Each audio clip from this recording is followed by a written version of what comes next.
Hello friends. चलिए आज की क्लास शुरू करते हैं। आज हम देखेंगे उत्तर प्रदेश की नीतियाँ।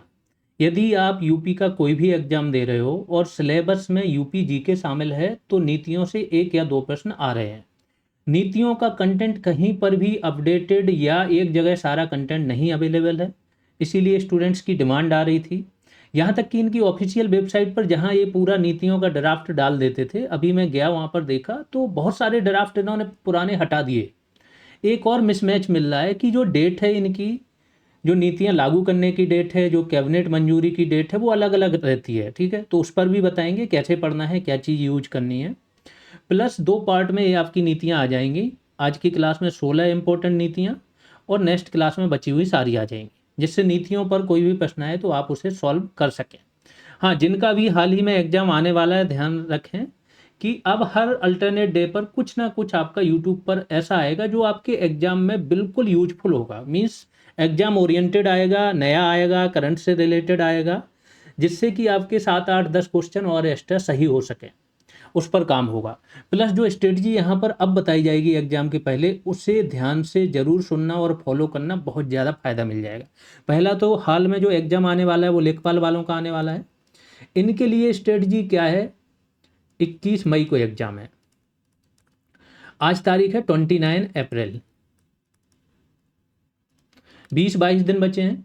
इन 22 दिनों में जो भी पर्सन दो बार जो भी कंटेंट आपको मिला है ना, अब नया कंटेंट में क्या है, जो करंट से रिलेटेड है वही इकट्ठा करना, बाकी वही चीज़ रिवाइज करो जो आपकी पढ़ चुके हो अब तक। तो जो भी 21 मई के पहले दो बार सारा कंटेंट रिवाइज कर लेगा, वो समझ लेना उसको एक अच्छा खासा एज मिल जाएगा, सिलेक्शन रुकेगा नहीं। ठीक है, तो ये कोशिश पहली होनी चाहिए आपकी। बाकी हर क्लास में कुछ ना कुछ आपको स्ट्रेटजी बताई जाएगी जिसे आप लोग फॉलो कीजिए। आज की नीतियों के बारे में देख लेते हैं। नीतियों में पढ़ना क्या क्या है, तो कुछ नीतियां जिसमें आपको केवल डेट और उनका उद्देश्य मालूम होना चाहिए, इतना ही पूछेंगे, तो वो थोड़ा शॉर्ट में कर दी हैं। कुछ नीतियां जैसे ये आ गई सूक्ष्म लघु एवं मध्यम उद्यम विभाग की निर्यात प्रोत्साहन नीति, थोड़ा डिटेल में चाहिए तो डिटेल में है। कुछ नीतियां और ज़्यादा डिटेल में मिल जाएंगी, जैसे कि फिल्म निर्माण नीति है, अभी आगे आएगी, उसको और डिटेल में कर दिया। बायोप्लास्टिक नीति है, जैसे हरित हाइड्रोजन नीति, यहाँ से क्वेश्चन अभी मेंस में भी आया था, यूपीपीसीएस और इन सब एग्जाम में तो आता है, यूपी ट्रिपल एससी के, तो इसको भी डिटेल में कर दिया। फिल्म निर्माण नीति में पूछ लेते हैं कहाँ कितना सब्सिडी दी जाएगी, किस चीज़ के लिए, तो ये थोड़ा डिटेल में कर दी। ऐसे डिजिटल मीडिया नीति में कहाँ किस प्लेटफॉर्म वाले पर्सन को कितना पैसा दिया जाएगा, तो इस तरीके से नीति हमने कवर की हैं। ठीक है, तो पहली नीति है। अब नीतियाँ कैसे कवर हैं कि जो 2026 की लेटेस्ट हैं, उससे हम जा रहे हैं पीछे की ओर। ठीक है, तो अगर सपोज करो एग्जैक्ट आपको डेट नहीं भी मालूम है ना, तो आपको अंदाज लग जाएगा। अगर कोई नीति है, जैसे ये वाली पढ़ी तो ये 2026 में आई है, अब इसके बाद की पढ़ोगे तो आप अंदाज लगा पाओगे कि ये 2026 के आसपास आई होगी, है ना। तो एक ऑर्डर में हम पढ़ेंगे। पहली नीति है प्लग एंड प्ले औद्योगिक शेड नीति। प्लग एंड प्ले का मतलब होता है कि कोई चीज़ आपको शुरू करनी है, कोई उद्योग धंधा कुछ भी, तो आप वहाँ पर गए और आपने सिर्फ अपनी मशीनरी लगाई, प्लग लगाया और काम शुरू कर दिया। मीन्स सब कुछ रेडी मिलेगा। अब क्या क्या रेडी चाहिए, तो भूमि चाहिए आपको। भूमि पर शेड वगैरह बने हो, जहाँ पर ऊपर टीन टप्पर वाला देखे हो ना, वैसा बना हो। बिजली हो वहाँ पर कनेक्शन, पानी की व्यवस्था हो, और भी अवस्थापना हो रहने वगैरह के लिए, मजदूरों के लिए, काम करने के लिए। तो ऐसे मॉडल को बोलते हैं प्लग एंड प्ले। अब किसी व्यक्ति को यहाँ पर फैक्ट्री लगानी है तो वो क्या करेगा, सरकार से मंजूरी लेगा, जो भी पैसा है वो वगैरह देगा। जो भूमि का है, सरकार भी इसमें अपना पैसा दे रही है। ठीक है, तो इस तरीके से जाएगा और अपनी मशीनें लगाएगा और अपना उत्पादन शुरू कर देगा। ये होता है। औद्योगिक शेड नीति है, तो औद्योगिक नीति है मतलब यहाँ पर क्या होगा, उत्पादन होगा। किसका? वस्तु या सेवाओं का। अब ये मॉडल कौन सा है, तो मॉडल है आपका डिजाइन, बिल्ड, फाइनेंस, ऑपरेट और फाइनली ट्रांसफर। ट्रांसफर किसे? सरकार को कर देते हैं। मीन्स तब तक ऑपरेट करो जब तक आपको करना है, जब तक लाभ मिल रहा है, और फिर जब आपको नहीं करना है, क्योंकि सरकार भी इसमें सब्सिडी वगैरह चीज़ें दे रही है। अधिसूचना कब? 24 मार्च 2026 को निकली थी। और ध्यान रखना, दो डेट्स होती हैं जैसा मैंने बताया। एक डेट होती है कैबिनेट मंजूरी, और दूसरी होती है जब वह गजट में प्रकाशित हो जाए, अधिसूचना। तो लागू तभी से मानी जाती है जब अधिसूचना निकल जाए। तो अधिसूचना की डेट जहाँ जहाँ अवेलेबल थी हमने आपको दे दी है, और जहाँ नहीं अवेलेबल है वहाँ कैबिनेट मंजूरी की डेट है। ठीक है। अब design, build, finance, operate and transfer, इसका फुल फॉर्म बता ही दिया है, ये पूछा जा सकता है। इसके लिए क्या चाहिए कि न्यूनतम भूमि का क्षेत्रफल 10 एकड़ चाहिए, तभी आप यहाँ पर क्या है औद्योगिक पार्क या शेड नीति, जो औद्योगिक शेड विकास कर सकते हो यहाँ पर। और अगर पायलट प्रोजेक्ट चल रहा है तो 15 से 20 एकड़ भूमि चाहिए, क्योंकि एक उद्योग नहीं लगेगा यहाँ पर, कई सारे पार्क आप विकसित कर रहे हो तो कई सारे उद्योग लग सकते हैं। दूसरा है उत्तर प्रदेश निजी बिजनेस पार्क विकास योजना, दोनों सेम है, ये और ये उद्योग के लिए है, और ये किसके लिए, आईटी है, जो ऑफिशियल वर्क वाला काम होता है उसके लिए। तो उत्तर प्रदेश निजी बिजनेस पार्क विकास योजना, इसको मंजूरी कब मिली, 23 मार्च 2026 को।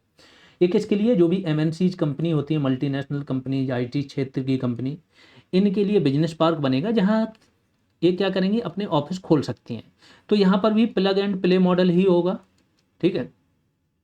और यहाँ पर भी क्या चाहिए, 10 एकड़ भूमि न्यूनतम होनी चाहिए, तभी इसका विकास कर सकते हो।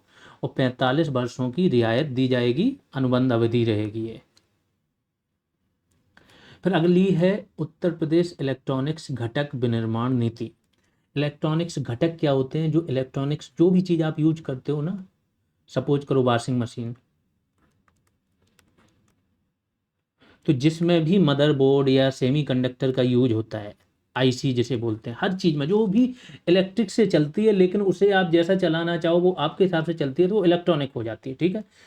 तो इनके घटक, बहुत सारे घटक होते हैं, जैसे वॉशिंग मशीन है तो इसके कई सारे घटक होते हैं, बॉडी अलग होती है, फैन अलग होता है, जो उसको कंट्रोल वाला पैनल होता है वो अलग होता है, एलईडीज अलग होती हैं। ठीक है। तो इन घटकों का अलग अलग निर्माण होता है, और इसी से संबंधित ये क्या है, नीति है 2025 की। 1 अप्रैल 2025 से अगले 6 वर्षों तक प्रभावी रहेगी। ध्यान रखना, नीतियां, अधिकांश नीतियां क्या रहेंगी, 5 वर्ष तक प्रभावी रहती हैं, कुछ नीतियां 6 वर्ष तक प्रभावी रहेंगी, और कुछ जो जनसंख्या, किसी रोग नियंत्रण अगर इनसे संबंधित हैं, जिनमें लॉन्ग टर्म लगता है, तो वो 10 साल तक भी प्रभावी रहती हैं। स्टाम्प ड्यूटी से छूट मिलेगी, और जितनी भी यूपी में नीतियां हैं अधिकांश में क्या होता है, ये सबसे पहले स्टाम्प ड्यूटी से छूट मिल जाती है। पंजीकरण शुल्क माफ कर दिया जाता है। इसके बाद जो व्यक्ति पूंजीगत व्यय करता है, पूंजीगत व्यय में क्या आता है, भूमि वगैरह जो खरीदता है, फैक्ट्री लगाता है, उसके टोटल लागत पर कहीं कहीं 25%, कहीं कहीं 35%, कहीं 50%। यूपी में थोड़ा अंतर है, दो क्षेत्र जैसे पूर्वांचल और बुंदेलखंड, यहाँ ज़्यादा छूट मिलती है। यदि नॉर्मल जगह, बाकी जगहों पर 25% सब्सिडी मिल रही है, तो इट में भी पॉसिबल कि यहाँ पर 35% मिले। ये ओवरऑल सभी नीतियों का क्रक्स बता रहा हूँ। हो सकता है यहाँ 25 तो यहाँ 50 हो, पूर्वांचल और बुंदेलखंड, क्योंकि यहाँ उद्योग धंधे हैं नहीं, तो यहाँ ज़्यादा प्रोत्साहन दिया जा रहा है। तो स्टाम्प ड्यूटी से छूट, बुंदेलखंड और पूर्वांचल में 50% छूट, अन्य जगह 25%। इलेक्ट्रिसिटी ड्यूटी से छूट मिलेगी, ब्याज सब्सिडी से छूट, पेटेंट लागत की जो प्रतिपूर्ति होती है वो सरकार देगी।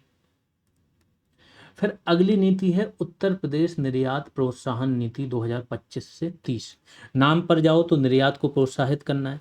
निर्यात को प्रोत्साहित करेंगे तो क्या, निर्यात उन्मुखी जो उद्योग हैं उन्हें लगाया जाएगा। इसके बाद निर्यात के लिए जो जो फैसिलिटेशन है, निर्यात के लिए क्या क्या फैसिलिटेशन चाहिए होता है, packaging, grading, branding, GI tag दिलवाना, ये सब काम। ठीक है। तो सूक्ष्म लघु एवं मध्यम उद्यम विभाग के अंतर्गत आती है। 30 सितंबर 2025 को ये लागू हुई थी और 2030 तक लागू है।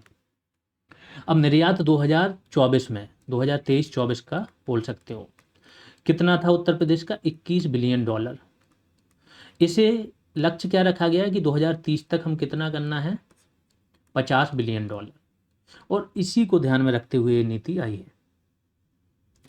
2030 तक जो पंजीकृत निर्यातक है, इनकी कुल संख्या में 50% तक की वृद्धि करना है। अगर अभी 100 हैं तो इसको 150 तक ले जाना 2030 तक।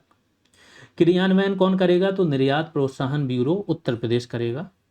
फोकस का क्षेत्र क्या है, हस्तशिल्प, इलेक्ट्रॉनिक्स, इंजीनियरिंग उत्पाद, वस्त्र और वस्त्र उत्पाद, कारपेट, कृषि एवं खाद्य सामग्री, रसायन, औषधि, चर्म उत्पाद और अन्य बहुत सारे क्षेत्र हैं। ठीक है।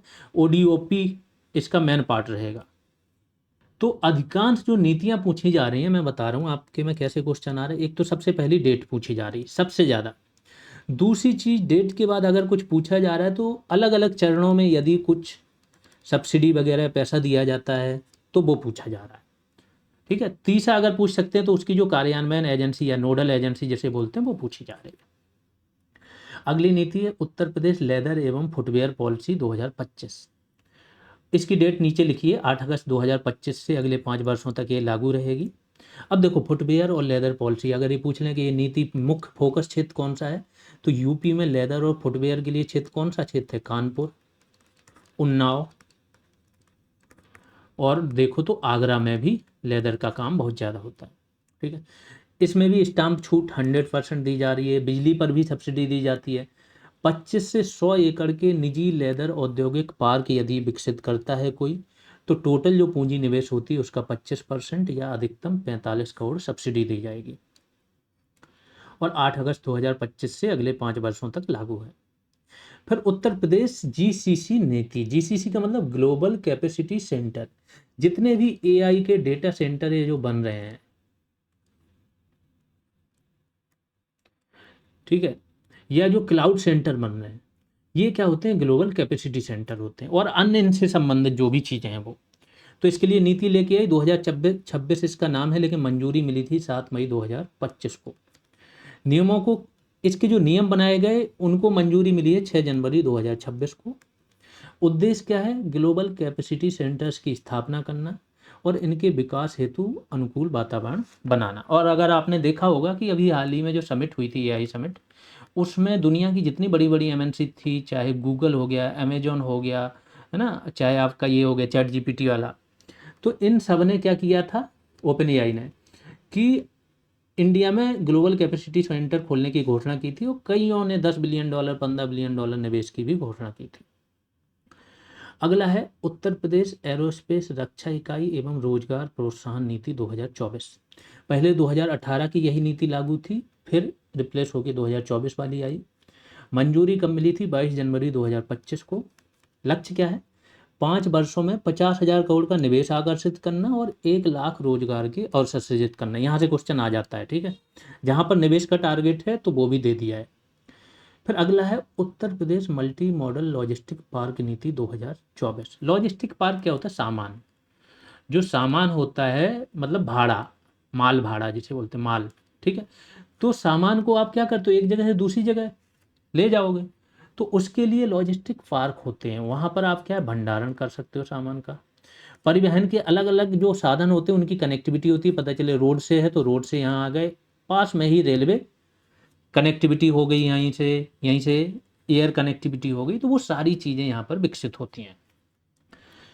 तो मंजूरी कब मिली? 17 दिसंबर 2024 को। अधिसूचना कब निकाली गई? 18 दिसंबर 2024 को। तो अगर लागू पूछा जाए तो 18 दिसंबर 2024 को लागू होगी। नोडल एजेंसी इसकी है इन्वेस्ट यूपी। पात्रता क्या है कि कम से कम 1,000 करोड़ का न्यूनतम निवेश करना पड़ेगा, क्योंकि इतनी सारी सुविधाओं का अगर विकास करना है तो इतना पैसा तो न्यूनतम लगेगा। अब जो भी पैसा खर्च होगा यूपी गवर्नमेंट उसका 30% तक का सब्सिडी देगी। फिर अगली है उत्तर प्रदेश बायोप्लास्टिक उद्योग नीति 2024। बायोप्लास्टिक क्या होता है कि जो बायोडिग्रेडेबल, मतलब जैव निम्नीकरणीय प्लास्टिक हो। नॉर्मल प्लास्टिक क्या होता है? वो अपघटित नहीं होता है, तो वो हमेशा ऐसा पड़ा रहता है और प्रदूषण फैलाता है। बायो प्लास्टिक क्या होता है? नॉर्मल चीज़ों से बना होता है, जैसे आपका सेलुलोज हो गया, है ना, मक्कई, इन सब के उससे बनता है। तो ये क्या होता है कि प्लास्टिक जितना ही मजबूत होता है वैसे ही बोतल वगैरह सब कुछ बना सकते हो, और ये 6 महीने 1 साल में डिग्रेड होके फिर से मिट्टी में मिल जाता है, तो पॉल्यूशन नहीं फैलाता है। तो इसी के लिए नीति आई है। कैबिनेट मंजूरी 1 अक्टूबर 2024 को मिली थी। अधिसूचना कब निकाली गई? 4 अक्टूबर 2024। तो जिस दिन अधिसूचना निकाली जाए उस दिन से लागू माना जाता है। इसमें भी 1,000 करोड़ या अधिक के निवेश पर 7 वर्षों में 50% तक की सब्सिडी की बात की गई है और 100% जीएसटी प्रतिपूर्ति की बात की गई है। अब आप लोगों को बताना है कि यूपी का पहला बायोप्लास्टिक पार्क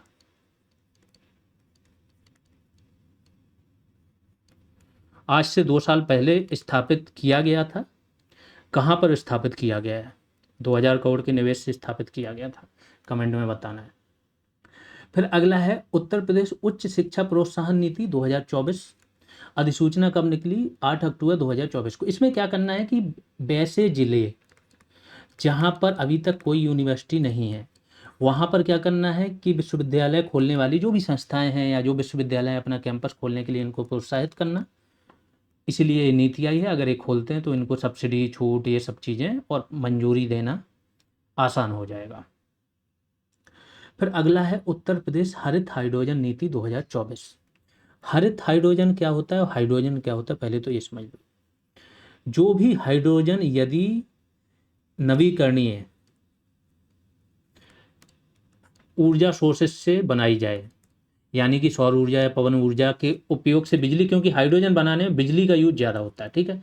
तो जो भी बिजली पहले तो सौर ऊर्जा या पवन ऊर्जा से बनाई जाए और इस बिजली का उपयोग किया जाए हाइड्रोजन बनाने में, तो इसे बोलते हैं हरित हाइड्रोजन।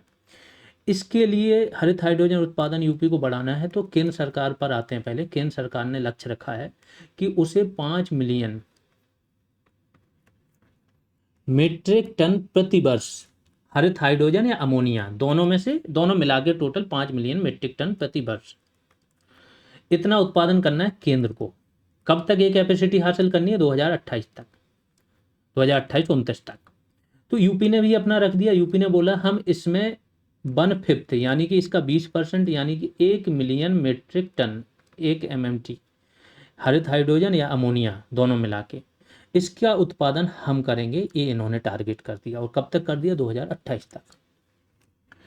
तो लक्ष्य क्या है? 2028 तक हरित हाइड्रोजन या हरित अमोनिया की 1 मिलियन मीट्रिक टन उत्पादन क्षमता विकसित करना, और ये भी प्रति वर्ष। अगर यूपी की अभी देखो कि कितनी ज़रूरत होती है, कितनी खपत होती है, तो 0.9 मिलियन मीट्रिक टन अकेले यूपी में खपत होती है। तो अगर हम 2028 तक कर रहे हैं तो 28 तक ये कैपेसिटी भी हमारी बढ़ जाएगी, यानी जितनी हमें ज़रूरत है यूपी को उससे ज़्यादा हम खपत करने लगेंगे 2028 तक, जितना हम उत्पादन का लक्ष्य रखा है, ठीक है। और इसके साथ साथ इस नीति में क्या दिया है? तो 4 सेंटर ऑफ एक्सीलेंस, उत्कृष्टता केंद्र स्थापित करना। सेंटर ऑफ एक्सीलेंस क्या होते हैं? ये नवाचार करते हैं, चीज़ें बहुत बेटर तरीके से कैसे लगाई जाए, कैसे उत्पादन क्लीन हो, ये सब चीज़ों पर कार्य होता है। लाभ क्या होगा इसमें? तो 30% तक पूंजीगत सब्सिडी दी जाएगी और प्रथम 5 कंपनियों को 40% तक एक सब्सिडी होगी या कुल लागत का 225 करोड़। इसकी नोडल एजेंसी क्या है? UP NEDA. टेलीग्राम पर मैसेज कर सकते हो या ऐप पर मैसेज कर सकते हो, ठीक है। आगे चलते हैं।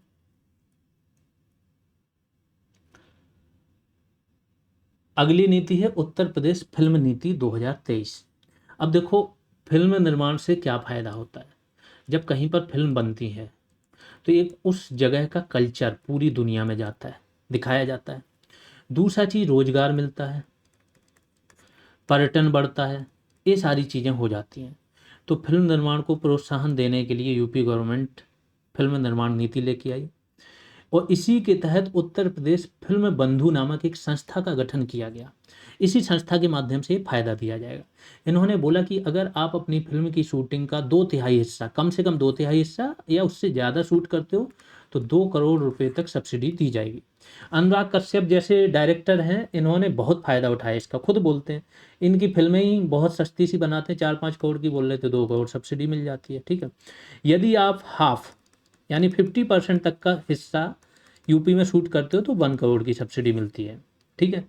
इसके अलावा अन्य क्या सुविधाएं हैं कि अगर क्षेत्रीय भाषा में फिल्म बनाते हो, क्षेत्रीय भाषाएं यूपी की कैसी हैं? भोजपुरी, ब्रज, अवधी, यहाँ पर बुंदेली भी है और अन्य भाषाएं हैं। इसमें यदि फिल्म बनाते हो तो 50% तक सब्सिडी मिल जाएगी। यदि उत्तर प्रदेश में स्टूडियो और लैब बनाते हो तो 25% तक सब्सिडी, अधिकतम 50 लाख रुपए। ये मैंने बता दिया कि इस नीति हेतु उत्तर प्रदेश फिल्म बंधु का गठन किया गया है। अगर देखो इसी नीति के तहत उत्तर प्रदेश में जो फिल्म सिटी है वो भी बन रही है, यमुना एक्सप्रेस वे जेवर एयरपोर्ट के आसपास, ठीक है। 1000 करोड़ के निवेश से बन, 1000 करोड़ का निवेश नहीं, 1000 एकड़ में, है ना। जो बोनी कपूर की कंपनी है, बोनी कपूर प्लस एक भूटानी ग्रुप है दिल्ली में बहुत फेमस है, इनको मिलके कॉन्ट्रैक्ट मिला है। फिर वेब सीरीज यदि उत्तर प्रदेश में कोई बनाते हो तो 10 लाख प्रति एपिसोड या अधिकतम 1 करोड़ की सब्सिडी दी जाएगी। तो जहाँ से भी क्वेश्चन पूछा जा सकता है, सब कुछ कवर हो गया। अगली है उत्तर प्रदेश डिजिटल मीडिया नीति 2024। ये क्या है? देखो, यूपी सरकार को क्या चाहिए, यूपी सरकार ने पावर पहचान ली कि जो डिजिटल मीडिया के साधन हैं, वाई ट्यूब यानी यूट्यूब, ट्विटर यानी एक्स, फेसबुक, इंस्टा, यहाँ पर जो इन्फ्लुएंसर हैं ये ज़्यादा पावरफुल हो गए हैं आजकल, जितने चैनल हैं उनसे भी। इनको सीरियसली लिया जाने लगा है, इनकी बातें सुनने लगे। तो इनका यूज क्यों ना सरकार करे। अब सरकार को यूज करना है तो या तो वो पर्सनल करे, पर्सनल करेगा तो एज अ पार्टी करेगी, पैसा खर्च अपनी जेब से देना पड़ेगा। दूसरा, वो खर्च करेगी कहाँ से, सरकार की एक नीति ही ले आए। बोल क्या दिया कि सरकारी योजनाएं, सरकारी काम इनको जनता तक पहुंचाना। इससे क्या होगा, पैसा सरकार से जाएगा और सरकार की जो उपलब्धियां, योजनाएं, नीतियां हैं वो जनता तक पहुंचाएंगे। और पहुंचाएगा कौन, ये इन्फ्लुएंसर। हालांकि नीति लागू हो गई, पैसे बहुत सारे दिए जा रहे हैं इनको, और ये काम क्या कर रहे हैं, किसी पार्टी विशेष का आराम से डिफेंड करते हैं, प्रचार करते हैं, ये सब ज़्यादा होता है। ठीक है, तो उत्तर प्रदेश सरकार की विशेष परक जो विशेष योजनाएं हैं, जो विकास परक योजनाएं हैं, जो जन कल्याणकारी योजनाएं हैं, लाभकारी योजनाएं हैं, उपलब्धियां हैं, इनकी जानकारी डिजिटल माध्यम से प्रसारित करना, ये इनका उद्देश्य है। इसके लिए इन्होंने क्या किया ना कि पहले तो 2 पार्ट में सोशल मीडिया प्लेटफॉर्म को बांट दिया। एक तरफ यूट्यूब को अकेले रख दिया क्योंकि यूट्यूब से ज़्यादा प्रभावी होती हैं चीज़ें जाना, और दूसरी तरफ बॉक्स में रख दिया एक्स, फेसबुक, इंस्टा, इनको अलग। दोनों के लिए 4-4 कैटेगरी बनाई हैं। एक्स, फेसबुक, इंस्टा पर पहली कैटेगरी वालों को फॉलोवर की कैटेगरी बनाई है कि मिनिमम इतने फॉलोवर हों, यदि तो इतना रुपए मिलेगा, इससे ज़्यादा है तो इतना, इससे ज़्यादा। तो टोटल 4 कैटेगरी हैं। तो पहला जो है वो 5 लाख, फिर 4 लाख, फिर 3, फिर 2 लाख, इन तीनों पर। और यूट्यूब पर है तो उसके लिए चारों कैटेगरी उस पर भी हैं, और इसके लिए 8 लाख, 7 लाख, 6 लाख और 4 लाख तक का प्रोत्साहन दिया जाता है हर महीने। ठीक है, अगली है उत्तर प्रदेश सेमीकंडक्टर नीति 2024। सेमीकंडक्टर जान ही गए होंगे, है ना। और अब तो उत्तर प्रदेश में सेमीकंडक्टर चिप की फैक्ट्री भी लग गई नोएडा तरफ। कैबिनेट से मंजूरी मिली थी 18 जनवरी 2024 को, 5 वर्षों तक लागू है। नोडल एजेंसी है उत्तर प्रदेश इलेक्ट्रॉनिक्स कॉरपोरेशन। उद्देश्य क्या है, उत्तर प्रदेश में एक सुदृढ़ सेमीकंडक्टर विनिर्माण इकोसिस्टम तैयार करना। सेमीकंडक्टर फैब भी बोलते हैं इसे। इसमें इनकी डिजाइन, परीक्षण उपकरण, लैब्स वगैरह बनाना और फाइनली उत्पादन करना। फिर अगली नीति है प्रत्यक्ष विदेशी निवेश, इसे बोलते हैं एफडीआई, फॉरेन डायरेक्ट इन्वेस्टमेंट। तथा फॉर्चून 500। फॉर्चून 500 कंपनी वो कंपनियां होती हैं जो टॉप की, दुनिया भर की टॉप की वो 500 कंपनियां जिनकी टोटल ग्रॉस रेवेन्यू जो है ना वो टॉप 500 में आता हो दुनिया भर में। ठीक है, इनके निवेश हेतु प्रोत्साहन नीति लेके आई थी यूपी गवर्नमेंट 2023 में। शुरुआत कब हुई, 1 नवंबर 2023 को, 5 वर्षों तक लागू है। क्या होगा कि ये अगर निवेश करेंगे तो इन्हें स्टाम्प ड्यूटी में छूट दी जाएगी, पंजीकरण में छूट दी जाएगी। पंजीकरण में 50 से 100%। तो 50% किन के लिए होगा, जो बुंदेलखंड और पूर्वांचल को छोड़ के अन्य क्षेत्र होंगे, और 100% होगा बुंदेलखंड और पूर्वांचल वालों। 5 वर्ष तक बिजली में 100% छूट। फिर आज की आखिरी नीति है वो है उत्तर प्रदेश ड्रोन प्रचालन सुरक्षा नीति 2023। इसमें ज़्यादा से ज़्यादा डेट पूछेंगे। एक चीज़ और पूछेंगे कि ड्रोन अगर किसी को चलाना है तो अलग अलग जोन बना दिए, जैसे रेड जोन, यहाँ पर कोई नहीं जा सकता है क्योंकि ये संवेदनशील इलाके होंगे। येलो जोन, यहाँ पर परमिशन चाहिए। और तीसरा जोन है ग्रीन जोन, कि अगर नियम जो बनाए गए हैं उनके अनुसार आप चला रहे हो तो बिना परमिशन के चला सकते हो। प्रत्येक ड्रोन, जो भी ड्रोन लेता है उसको पंजीकरण कराना होगा, और ड्रोन की एक यूनिक आईडी होगी जिससे उसे पहचाना जा सके। और रेड, येलो और ग्रीन जोन में इसका वर्गीकरण किया गया। बस, तो इसकी डेट पूछेंगे या ये सब रेड, येलो, ग्रीन पूछा जाएगा। आज की क्लास यहीं समाप्त होती है, इसका पार्ट 2 आ जाएगा। पार्ट 2 में बची हुई जितनी नीतियाँ हैं वो आ जाएंगी। बाकी आप अगर टेलीग्राम से जुड़ना चाहते हो तो जीएस रेवोल्यूशन टेलीग्राम पर सर्च करोगे, टेलीग्राम का ग्रुप मिल जाएगा। यूट्यूब पर सब्सक्राइब कर सकते हो, प्ले स्टोर पर भी जीएस रेवोल्यूशन सर्च करोगे तो एप्लीकेशन मिल जाएगा। शेयर जरूर करें। अभी के लिए इतना ही, धन्यवाद।